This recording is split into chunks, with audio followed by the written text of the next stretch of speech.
Hello and welcome to Newsmax Now. I'm John Bachman. We begin tonight with the city of Chicago and the human and political fallout of what's being called one of the bloodiest weekends of the year. 12 people are dead and more than 70 people are recovering from bullet wounds after multiple gang-related gunfights in the Windy City. Victims range in age from 11 to 62 years old. During a news conference, Chicago Police Superintendent Eddie Johnson told the people of Chicago that he shares their anger and frustration, but he made sure to point out what's really to blame here. Because if anything, it should underscore the continuing issue that we have with illegal guns and offenders out on the street that are willing to use them.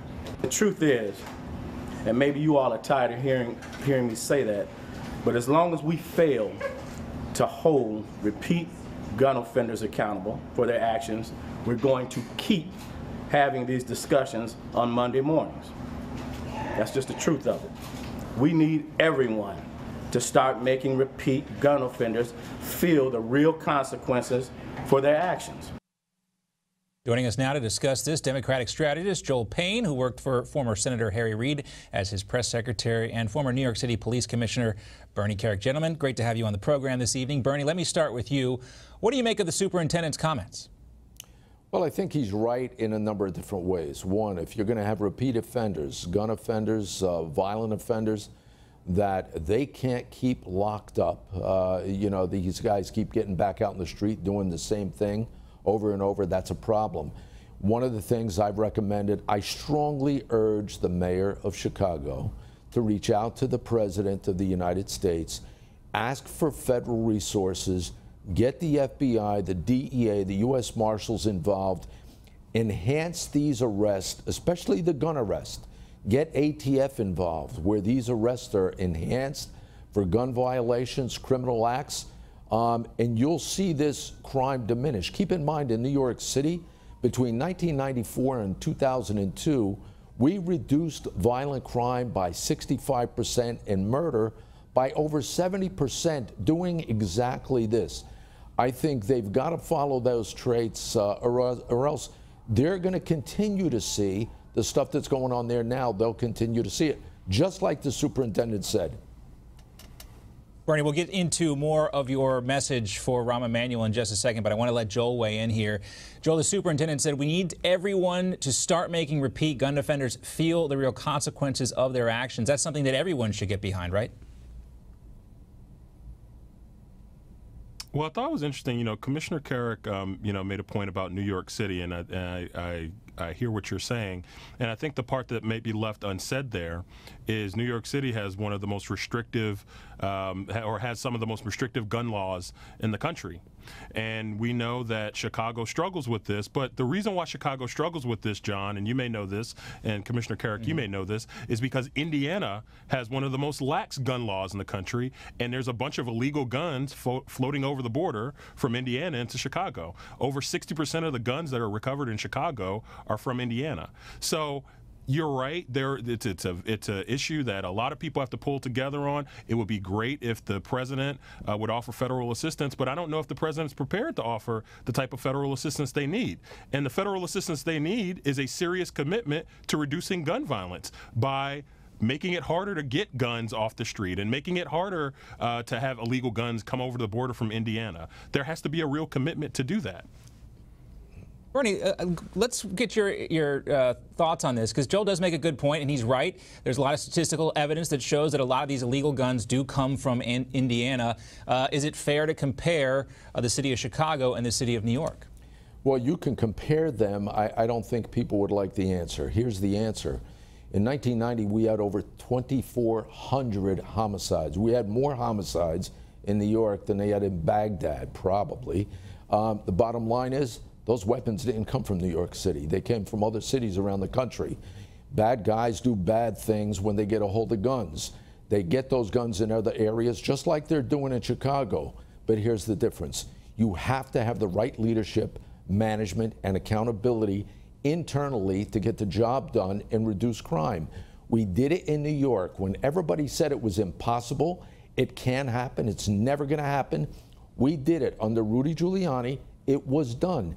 It could be done in Chicago exactly the same way, but he's going to need the resources to get out there and do what has to be done. And I strongly urge him to reach out to the president. There's no harm in asking. Let's go ahead. Let's go ahead, Bernie. Since we're talking about leadership, I want to get into your specific statements. What you told Rahm Emanuel in a column here. Quote: Chicago Mayor Rahm Emanuel failed leadership and mismanagement is solely responsible for the young people being slaughtered on Chicago's violent streets daily.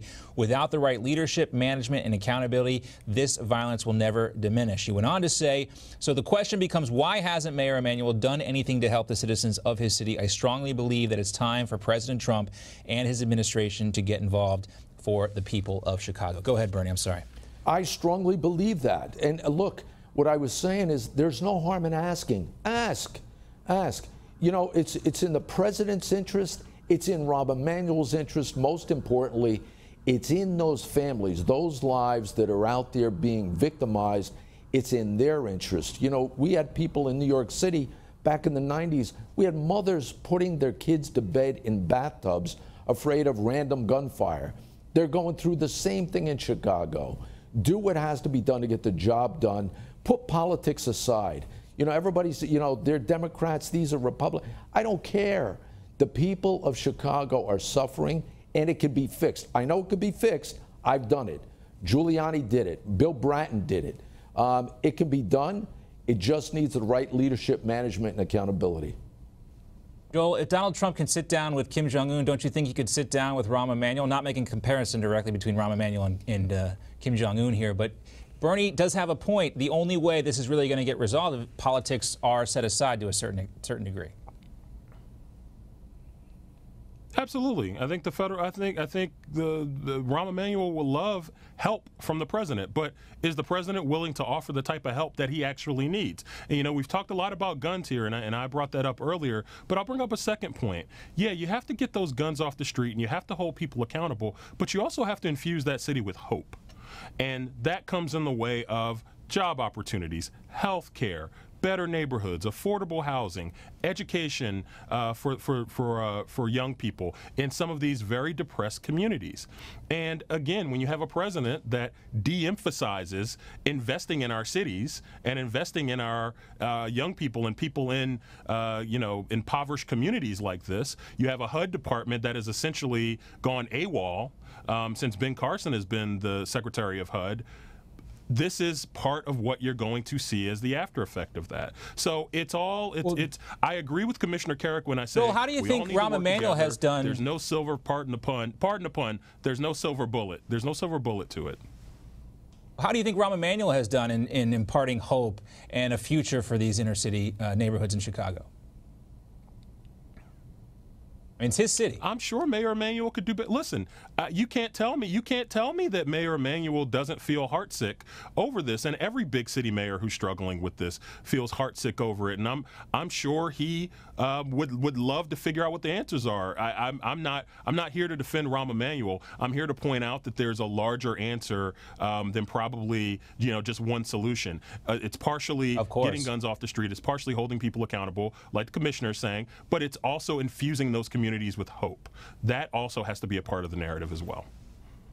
Joel, Chicago hasn't had a Republican mayor in 86 years. 2016 was the deadliest year of record in Chicago since 1996. Baltimore hasn't had a Republican mayor in 50 years. 2016 was the second deadliest year in that city. 2015 was the deadliest year ever in Houston. That city hasn't had a Republican mayor in 36 years.